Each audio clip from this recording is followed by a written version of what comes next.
The investigation is ongoing, but preliminary reports indicate there was a single shooter that was shot multiple times at the scene. However, he was not killed as previously reported. He is currently in custody and in stable condition. I say again, the shooter is not dead, but in custody and in stable condition. This is a cooperative investigation, and state and federal law enforcement officials.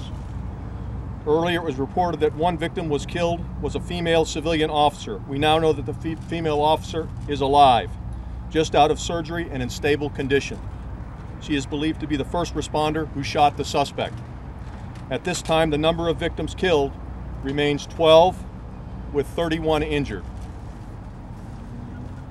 At Fort Hood tonight, we're focusing on 3 areas. First and foremost, the care of the wounded. Second, security of this installation. This post is no longer locked down, as you can see, but we will continue to operate at a heightened level of security, as well as continue to investigate to ensure that no threats remain. Third, we will continue to focus on casualty assistance efforts, including casualty notification and grief counseling.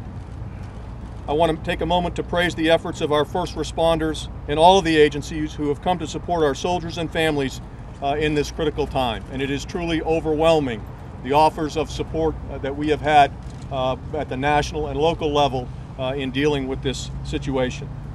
Tomorrow at Fort Hood, we will observe a day of mourning. Fort Hood and local schools will be open, and we'll move back to normalcy as soon as possible. At this point, I'll take your questions. General, what can you tell us about the alleged shooter and what his motive might have been? I think there's been a lot reported on that. I can't really tell you much other than his name of the suspect we have in custody, and that is Hassan, Major Hassan. Did he say anything? Did he open fire?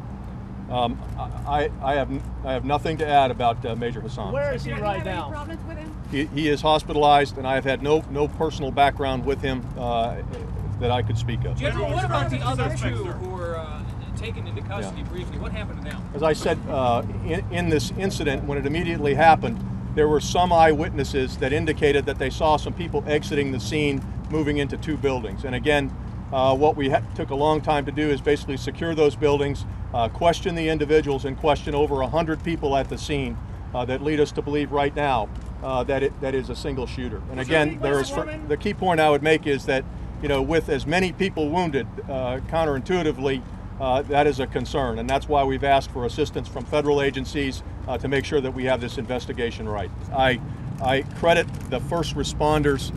There was a college graduation ceremony. We had about 138 of our great soldiers who are graduating from college in an auditorium some 50 meters away. And thanks to the quick reaction of several soldiers, they were able to close off the doors to that auditorium where there were some 600 people inside waiting on the college graduation for these great soldiers. This is, I have to describe it as a very enclosed area where basically soldiers were waiting for dental treatment, medical treatment, etc. So it was a large waiting area, and that's why I think you get that high number of casualties, and largely military people all in this area.